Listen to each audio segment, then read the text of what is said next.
তো বন্ধুরা, এটা হচ্ছে আমাদের গল্পের লাস্ট পার্ট। আন্নাকে দেওয়া কফিতে ছিল ঘুমের ওষুধ। তারপর এমা নিজে পুলিশে ফোন করে বলে আন্না পাগলের মতো হামলা চালিয়েছে, এমনকি ঘরেও আগুন ধরিয়ে দিয়েছে। এমা পরিকল্পনা করে আগুন লাগিয়ে সব দোষ আন্নার উপর চালিয়ে দেবে।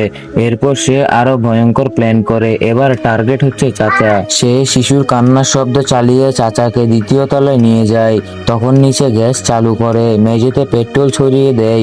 অবশেষে খালি পেট্রোলের ক্যান আন্নার হাতে ধরিয়ে দেয়, যেন মনে হয় আগুন লাগিয়েছে আন্না। এমা তারপর আগুন থেকে দৌড়ে বেরিয়ে এসে অভিনয় করে যেন সে এক অসহায় শিশু। ঠিক তখনই চাচি বাড়িতে ফিরে আসেন। সবকিছু দেখে তিনি বুঝে যান এমাই আগুন লাগানোর পিছনে হাত আছে। চাচি তখন চাচাকে বাঁচানোর জন্য ছুটে যান। দুজনেই ধোঁয়ায় অজ্ঞান হয়ে যান। পুলিশ এসে পৌঁছানোর পর এমা ছোট ভাইকে কোলে নিয়ে চিৎকার করতে থাকে যেন সে বাচ্চাটিকে আগুন থেকে রক্ষা করেছে। তার সহপাঠীরাও এসে উপস্থিত হয়। এমা যেন এবারও পার পেয়ে যায়। আগুনে পুড়তে থাকা বাড়ির দিকে তাকিয়ে এমার মুখে ফুটে ওঠে আবারও সে ভয়ানক হাসি। তো বন্ধুরা, এই ছোট্ট মেয়েটির হাতে ইতিমধ্যে 9 জন মানুষের প্রাণ গেছে।